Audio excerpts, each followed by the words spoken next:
wajahnya wajah lama tapi semangatnya selalu baru. Maksimal pinjaman 50 juta. Bunganya hanya jadi pelatihan dan pemberian alat untuk menunjang itu. Yang pasti senang, yang pasti.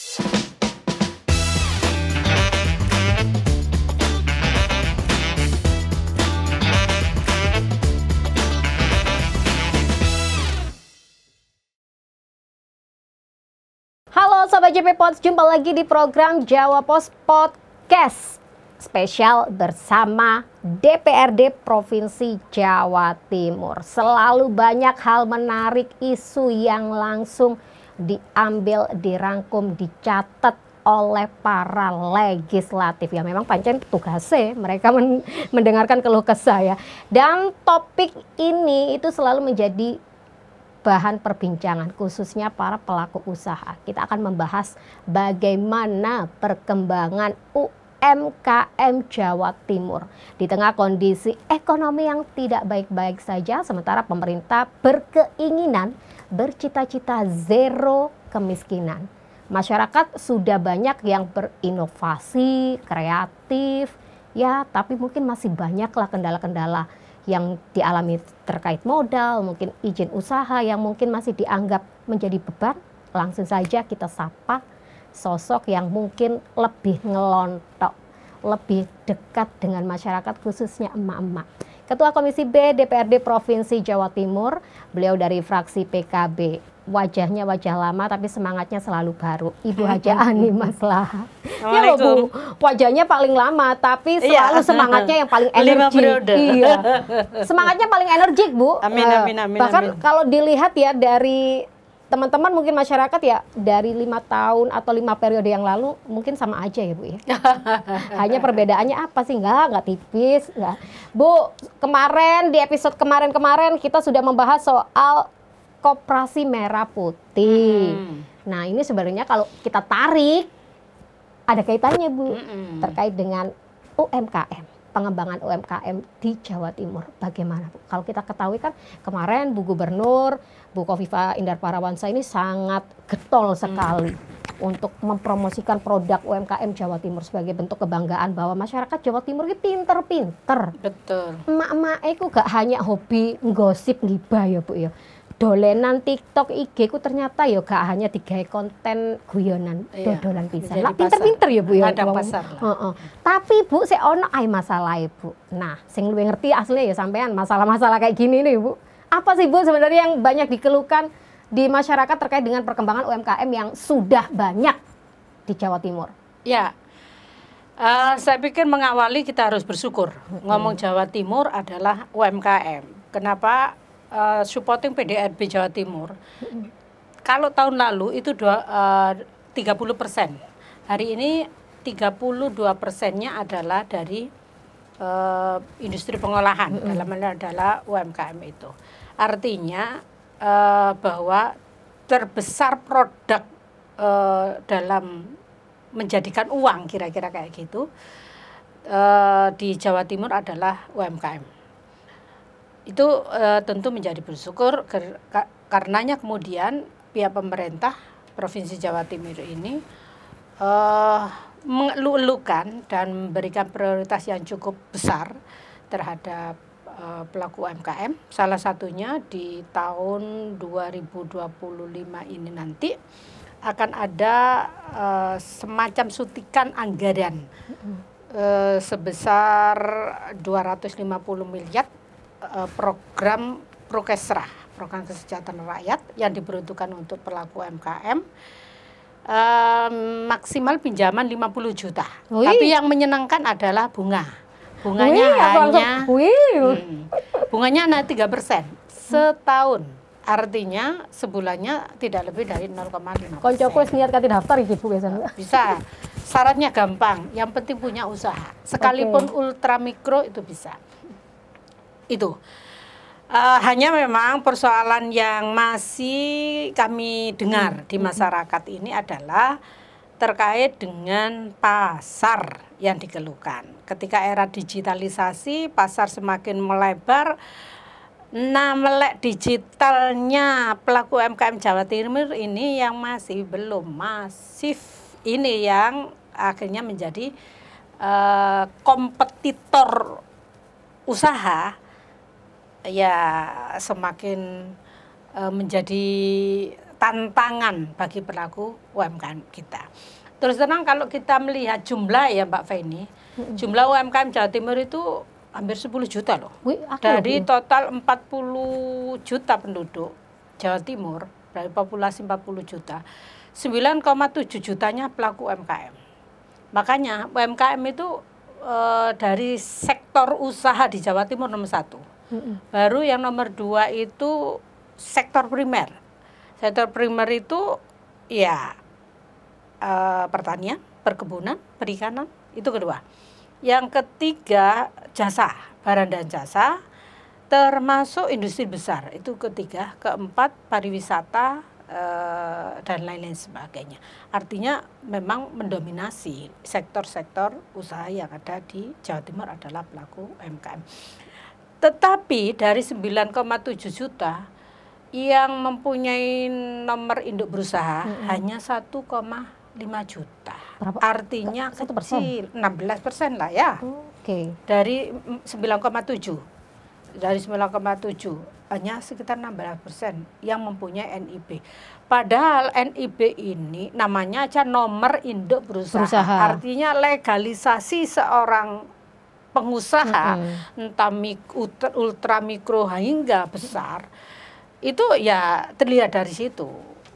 Nah, saya ini tidak tahu apa sih yang menjadi persoalan terbesarnya masyarakat kok males ngurus NIB. Ribet paling Bu. Enggak.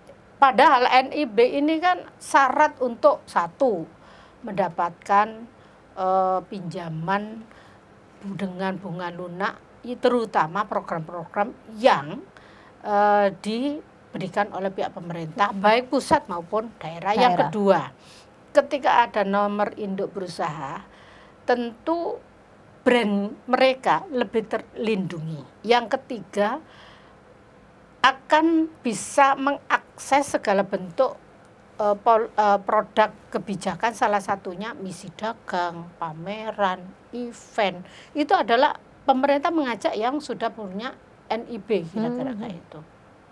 Sepertinya sih memang yang menjadi masalah bagi masyarakat adalah ketika mengurus NIB, salah satunya harus punya NPWP, beranggapan bahwa pajaknya akan terketahui. Ketika pajaknya terketahui, yang kemudian berimplikasi kepada pajak barang, akhirnya barangnya naik. Ketika naik, ketakutan tidak laku. Nah, kira-kira analisa saya itu seperti itu. Padahal tidak demikian, ya, tidak demikian. Itu sebagai syarat yang namanya warga negara yang baik adalah ya membayar pajak sesuai dengan ketentuan yang berlaku. Kalau ngomong pajak UMKM itu dikenakan 0,5% itu kan terhadap mereka yang omsetnya di atas 500 juta. Setahun. Nah, bukan kalau ngomong ultra mikro, UMKM yang masih mikro, kecil, menengah, nggak sampai lah ya setahun 500 juta. Artinya nggak usah takut para pelaku-pelaku. Mungkin dipikir 500 juta itu adalah sebulan Bu. Mungkin. Sebulan tambah nggak mungkin. Tambah nggak mungkin. Ini setahun kan begitu. Saya aja yang punya butik kebetulan, kayaknya karena baru tahun pertama ini kayaknya setahun. Sudah di launching ya Bu? Udah. Iya, Pak ini sudah belum kasih ya. NIB Bu, sudah ber-NIB Bu. Oh, sudah dong. Sudah dong. Saya patuh lah. Jangan sampai karena sudah menjabat terus nggak patuh. Contoh yang baik. Iya benar. Gitu. Maaf loh Bu, maaf. Iya, tapi ya belum sampai 500 juta. Artinya kan enggak kena pajak UMKM saya. Ya, seperti itu. Itu persoalan-persoalan. Jadi mulai dari pasar, karena memang pasar digital hari ini. Kemudian kalau dulu packaging Mbak Feni, hari ini packaging api-api. Mungkin pada sisi branding produk masih perlu dikuati lagi oleh pihak pemerintah, dan itu ada fasilitasi gratis kok.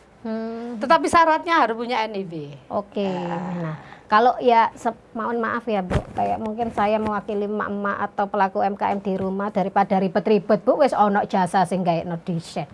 murah-murah. Gak ngono ta? 15.000. Realita loh Bu, realita loh Hanya sampai 15.000. paham 15.000 ya kan? Kan iya Bu, ya kan orang itu manusia itu nggak mau ribet Bu. Aduh wes aku tak dodolan ae nang omah masalah ngono wes tak pesen ae yang jasana 15.000 ya kan. Tapi Akhirnya mereka itu juga gratis loh ya. oh gratis ya itu mau paling Bu wedi NIB Bu. Padahal apa Bu? Pendampingan desain istilahnya Oke, kayak gitu. sejatinya keuntungan NIB itu wis mau besar banget adalah bisa lebih mudah mendapatkan Mengakses modal pinjaman modal juga ya pinjam. Terbu. Apalagi Bu? ketika ada pelatihan Oke. pasti yang diutamakan adalah yang ber-NIB. Ketika Oke. ada pameran, misi dagang, yang diutamakan adalah yang ber-NIB. Ada kepastian perlindungan hukum ketika ada persoalan. Persoalan itu misalkan brand kalian akuisisi atau ditiru ditiru oleh yang terus ada lebih yang banyak kan plagiat. ditiru ya. Apalagi jangan zaman-zaman sosmed kayak begini. Iya. Maka ketika ber-NIB mereka itu akan lebih terlindungi. Aku tak macak dari masyarakat pelaku UMKM saiki ya Bu ya. Anggap bukan persen. Saiki ngene lho Bu, misalnya ya kita punya usaha wis laris manis. Terus engko daftar nang pemerintah. Iki omongane masyarakat mak-mak biasanya nang kampung kalau Bu sing di usaha. Mong kok diribet, tambah ribet melok pemerintah. Kok sing ngene iya syarat-syaratnya ngene wis aku tak dodolan ngene ae gampang wis pelakuku ya wis akeh. Masih ada yang punya pola pikir kayak gitu Bu? Iya, begini ini yang perlu berarti perlu ada screening juga di edukasi ya, dilakukan edukasi kepada masyarakat. Tujuan pemerintah hadir itu kan memudahkan pelayanan, termasuk melindungi juga. Ya, memudahkan pelayan dan melindungi rakyatnya, kira-kira kayak begitu. Maka kalau masih ada stigma dan mindset ya, lebih pada mindset seperti itu, hari ini zaman now masih seperti radikal berpikir lah kira-kira gitu. Saya pikir ini yang perlu kupas tuntas kepada masyarakat. Jadi pemerintah hadir ini memudahkan panjenengan kira-kira kayak tapi gitu. Pemerintah juga jangan menyusahkan. Misalnya ngomongnya lah misalnya lo Bu ya kan kekhawatirannya Bu wes kontak kena pajak ngene-ngene wes tak rewangi ngene kan takutnya kan gitu ya.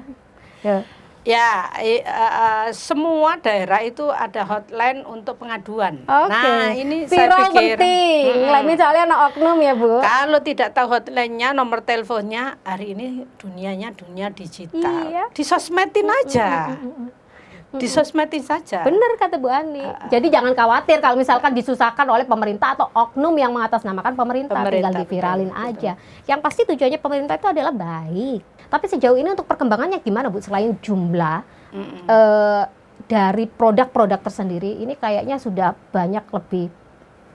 Mungkin di Sidoarjo Bu, ini kan ya kategori wilayah yang strategis, dekat bandara, dekat terminal, yang banyak pusat oleh-oleh. Kalau sejauh ini dari catatan Bu Ani sendiri, selaku pemilik dapil di situ? Ya, kalau kita ini harus berbasis data ya, Kak. Sekali lagi bahwa supporting PDRB Jawa Timur terbesarnya kalau tahun lalu 30% adalah pelaku UMKM, artinya pelaku usaha, pengelolaan. Hari ini 32%, artinya ada kenaikan. Yang kedua, kalau tahun lalu kemiskinan Jawa Timur 10, sekian, hari ini 9,7, artinya ada penurunan. Nah, penurunan dari mana? Kembali terbesar produk adalah pengelolaan, berarti UMKM lah kira-kira. Berarti ada survive-nya, kira-kira kayak begitu. Yang ketiga, ketika COVID-19 2021 ternyata usaha yang tidak lekang dengan kondisi itu ya pelaku UMKM. Artinya survive, termasuk di Sidoarjo.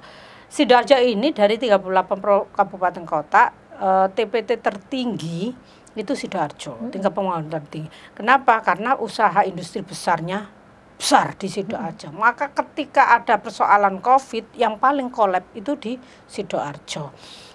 Hari ini, tidak hari ini sih sebenarnya, sudah setahun setengah lalu, ternyata penanganan tercepat untuk mengurai tingkat pengangguran terbuka itu ternyata Sidoarjo. Dari 38, apa usaha yang dilakukan untuk penanganan pengangguran terbuka tadi? Ternyata pelaku UMKM. Jadi pelaku UMKM ini paling gampang, apalagi karakteristik masyarakat Sidoarjo ini suka jajan, doyan jajan, Mbak, doyan jajan. Karenanya destinasi kuliner, ya wisata kuliner Sidoarjo itu marak, termasuk di kecamatan saya. Harganya pun murah-murah. Harganya pun murah-murah, enak lagi, kira-kira kayak begitu. Ini yang mengakibatkan masyarakat Jawa Timur termasuk Sidoarjo ini tidak merasa kesusahan ketika apapun kondisi zaman kira-kira kayak gitu. Tinggal bagaimana masyarakat yang gini-gini ini dilakukan pendampingan oleh pemerintah untuk bisa lebih berdaya lagi kira-kira kayak gitu. Mulai dari suntikan anggaran, pemberian pelatihan untuk mengupgrade kemampuan mereka. Karena ngomong UMKM ini kan butuh branding, butuh taste, rasa kan begitu ya. Nah ini aja sih yang perlu dilakukan. Tapi kalau sejauh ini tantangannya lebih banyak tinggi mana nih Bu selain modal? Mungkin pasar? Ya pasar karena digital ini makanya pemerintah Jawa Timur ini arah pelatihannya kepada digital marketing dan branding. Kominfo berarti ini ya, kalau digital? Enggak, Dinas Koperasi UMKM. Responnya gimana dari masyarakat, Bu? Nah, ini senangnya di Jawa Timur itu kan ketika tema digital branding ya, branding untuk branding, itu mereka mendapatkan alat untuk bisa menjadikan foto itu cantik, kayak itu ada.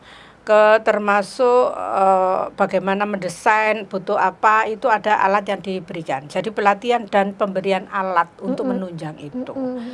Yang pasti senang dan terbukti dari data makin ke sini ya istilahnya yang paling penting terhadap UMKM adalah UMKM naik kelas.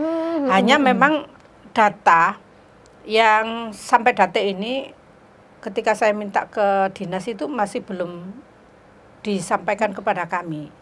Kami ini ingin mengetahui sih tahun ini ultramikronya berapa, tahun ke depan dari ultra itu menjadi UMKM mikro kecil menengah berapa, dari UMKM menjadi IKM, menjadi middle ke atas berapa, sampai pada industri besar. Ini yang dibutuhkan kepada masyarakat. Jadi bagaimana bisa naik kelas, karena naik kelas itu menunjukkan produktivitasnya semakin banyak, pasarnya semakin melebar, income-nya semakin besar kan begitu ya, sehingga kesejahteraannya semakin meningkat, nyambungnya kan ke sana. Itu sekilas data, sekilas ya semakin survive dari pelatihan-pelatihan yang dilakukan oleh pihak pemerintah, baik provinsi, kabupaten, termasuk pusat, hanya memang datanya, validitas data ini yang per hari ini setiap kali kita minta di Dinas Koperasi UMKM belum diberikan. Karenanya ya kita hanya melihat permukaan aja, sepertinya sih semakin eksis begitu, semakin meningkat sepertinya. Ya, kalau ngomong outputnya, faktanya ya dari 10, sekian persen kemiskinan Jawa Timur menjadi 9,7. Sekalipun itu masih lebih besar dari nasional loh. Nasional 8,7%.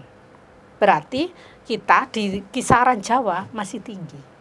Tapi kan dari 10 tahun sebelumnya. Ya, kalau kita melihat datanya masih adalah usaha atau peningkatan ya Bu, walaupun itu step by step. Terus jadi masih ada korelasi lah dari program yang dibikin oleh pemerintah terhadap peningkatan peningkatan usaha ya, peningkatan usaha. Apa outputnya? Ya kemiskinan.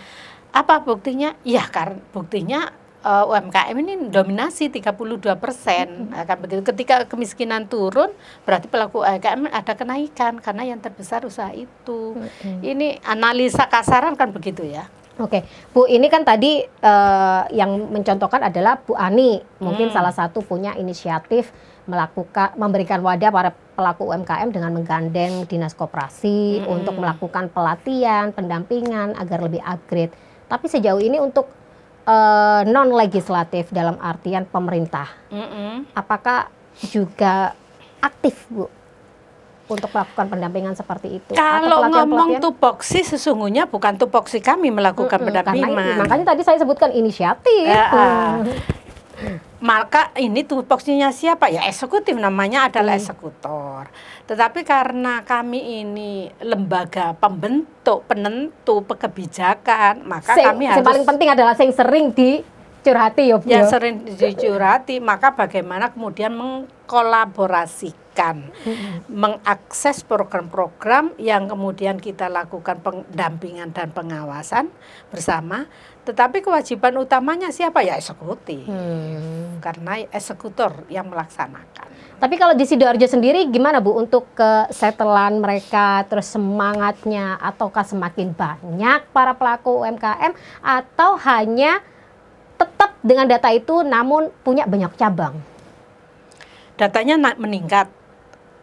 Faktual di lapangan di Sidoarjo itu hampir jalan-jalan raya itu sekarang jarang yang tidak dihuni oleh toko-toko atau kayak begitu. Tetapi karena hari ini eranya digitalisasi, ya rekam jejak digital sesungguhnya yang bisa yang viral digoleki, kira-kira kayak gitu. Dan fakta kalau ngomong kuliner yang viral, wah kayak banget lah di Sidoarjo itu. Mulai kalau kita penyetan, terutama kan banyak ya penyetan bakso, mercon, apa kayak gitu kan banyak kalau ngomong kuliner. Padahal Sidoarjo itu lebih dominan ke Kupang, ya, benar nggak sih? Ya, cirinya Sidoarjo itu kan memang udang dan bandeng, Kupang, karena memang geografisnya itu tambak.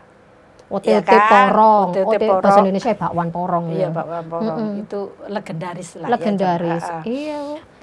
Banyak lah, terus ada ini kue lumpur, ya kue lumpur terkenal kan Sidoarjo juga.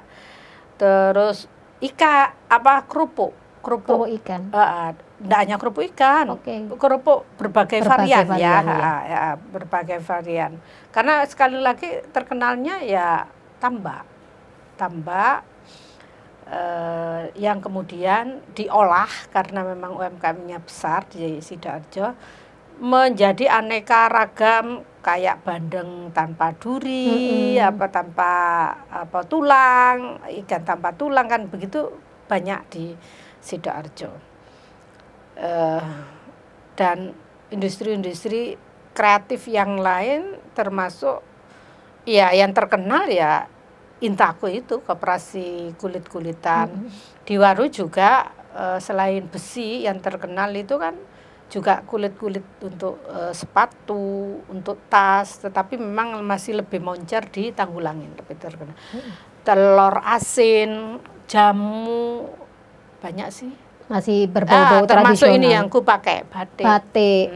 Batik. Ciri khas itu. Khas. Nah, Bu, kalau tadi jenengan bilang bahwa sejatinya itu selain modal adalah melek digital, itu memang sekarang masih menjadi PR. Ternyata eksekusinya tidak semudah itu. Apalagi kalau misalkan ya ngapunten orang-orang sepuh, walaupun sudah pegang semuanya, pegang gadget, Bu, HP ini wes rodo api-api lah.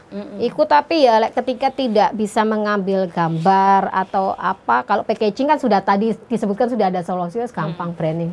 Nah, ini perlu aktif, Bu. Perlu ya, Bu, berarti melakukan proses-proses teknik, ataukah ada di pemerintah? Sebenarnya ada melalui Dinas Koperasi. Kalau di tingkat masyarakat? Kalau di tingkat, karena ini usaha masing-masing sifatnya personifikasi ya, personalitas ya, sehingga ya bergantung dari masing-masing. Karena ya makanya kan gini, ada strategi apa sih yang harus dilakukan dalam rangka pemasaran produk? Pertama memang digitalisasi. Bagaimana kita mampu mengakses pasar dengan pola marketplace, memfungsikan platform digital mulai dari TikTok yang hari ini lagi booming, Instagram nomor 2-nya, termasuk Facebook. Tidak perlu ke Shopee misalnya, tidak perlu ke Bukalapak karena berbasis berbiaya, ada tambahan ongkos. Cukup platform digital yang kita punyai, daripada HP hanya dipakai WhatsApp, maka bisa itu difungsikan. Pertanyaannya, apakah masyarakat sudah bisa ke arah? Tidak semuanya. Inilah kemudian perlu pendampingan, perlu pelatihan. Dari pemerintah ada fasilitasi itu. Tapi memang tidak semuanya terjangkau, karena memang sekali lagi ada keterbatasan anggaran.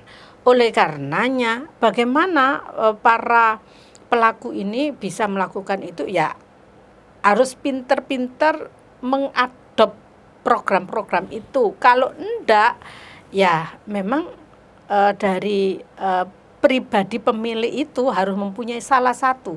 Jadi memang fokus, perlu ada satu orang yang membidangi itu kalau kita mau expand pasar. Kalau enggak, satu orang ya fungsinya marketing, nunggu menjualkan, gawe racian.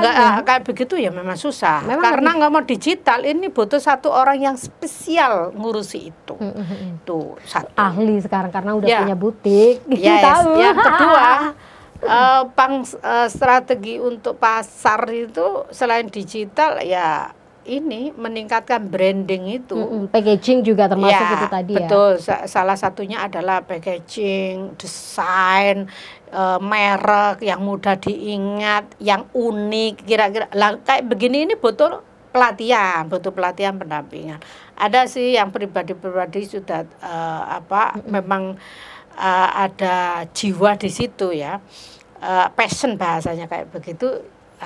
Itu mungkin bisa terhadap mereka yang pelaku usaha yang tidak bisa, ini sebenarnya bisa kok datang ke Dinas Koperasi UMKM untuk bertanya tentang itu dan dilakukan pendampingan. Tapi memang syaratnya harus terdaftar, punya NIB seperti tadi itu. Nah, yang ketiga, ngomong pemasaran, strategi pemasaran yang bagus, ya jaringan. Bagaimana kita membuka, melakukan kolaborasi dengan penyedia utama, kemudian distributor dengan berbagai pihak termasuk ke perbankan. Ini penting melakukan jejaring bahasanya kayak gitu. Hal yang lain, yang terpenting lagi adalah memudahkan pelayanan. Memudahkan pelayanan ini ya orang mudah mengakses sekalipun ada di pelosok, tetapi karena pelayanan antarnya cepat, aksesnya mudah, di berbagai platform muncul karena brandingnya dapat, kira kayak gitu, orang enggak akan masalah. Wong hari ini eranya digital, enggak harus punya tenan yang strategis. Sekarang kan enggak harus begitu. Dipermudah ya, enggak perlu sewa seharusnya. Iya. Nah, kalau ngomong makanan, maka yang terpenting taste-nya, rasanya. Yang sekiranya semakin laris tidak semakin memudar. Bagaimana mempertahankan produk, konsistensi produk ini menjadi penting. Ini masuk pada mempermudah pelayanan. Itu ada banyak hal ya. Satu diantaranya ada 4 tadilah. Minimal itu yang harus dimiliki oleh para pelaku usaha. Tapi yo iku Bu, konsistensi rasa itu ya memang rodok yo jenenge. Iya. Pelanggan akan loyal, akan balik ketika rasanya enak. Sekalipun itu larang, tetapi kalau enak orang akan balik. Iki ojo ate ya semakin bahannya mahal terus dicelatu. Lebih baik kita memberikan edukasi atau memberikan informasi. Ngapunten, mohon maaf karena segala bahan ini mahal, jadi harganya harus dinaikkan. Kadang yang pembeli pun itu juga enggan, Bu. Kok tambah larang ngono, ya repot kan, Bu. Nah, yang sebagai pelaku dan penjual ini kok dimudakno kana sing tuku, dikurangi dicelatu, kadang kualitas yang memicu melayu kabeh tambahannya ya. Kalau saya boleh saran, saya lebih baik dikit enak dan bertahan kualitas seperti awal.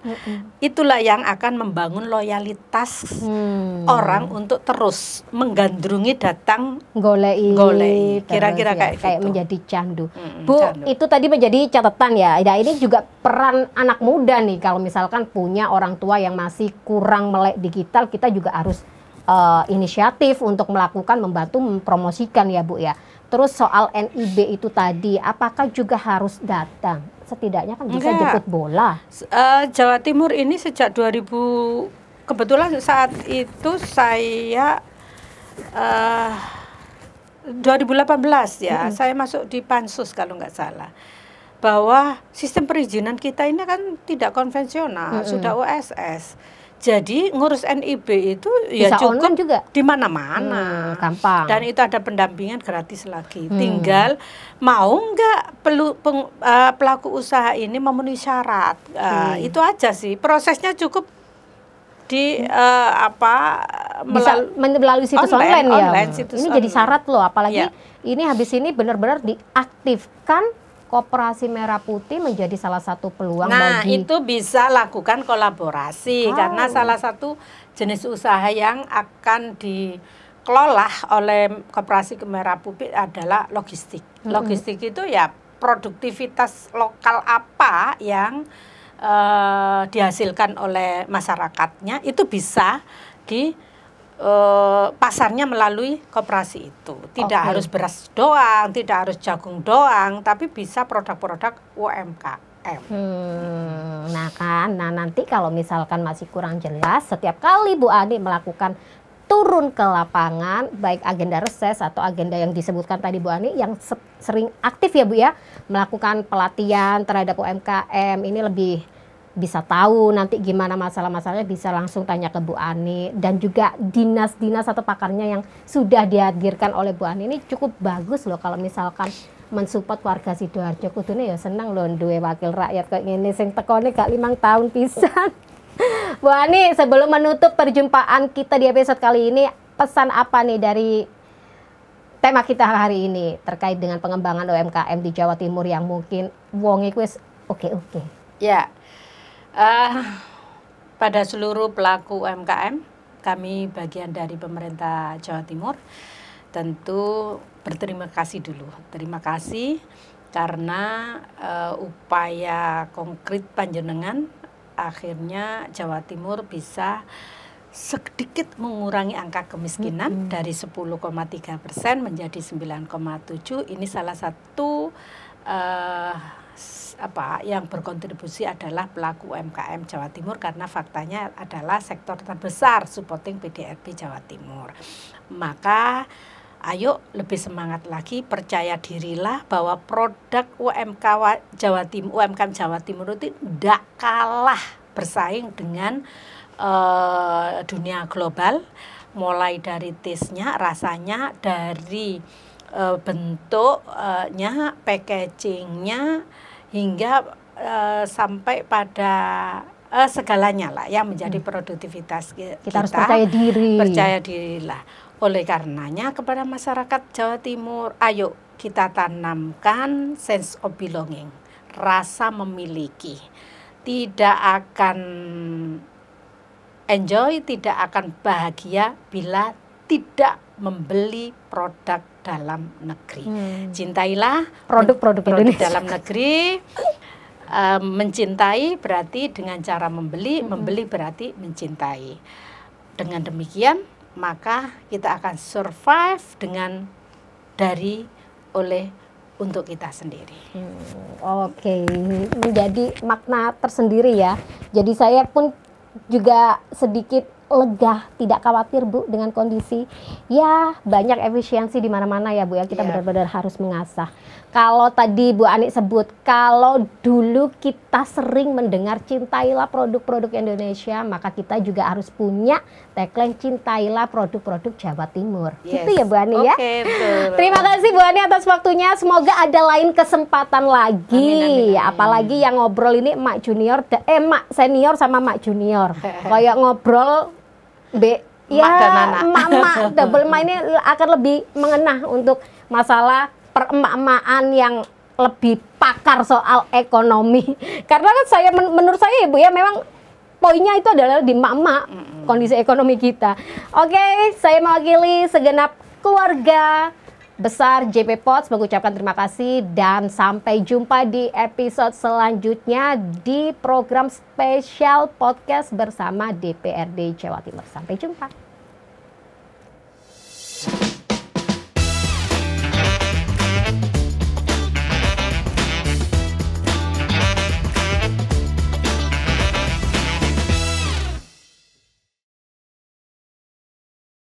Dipersembahkan oleh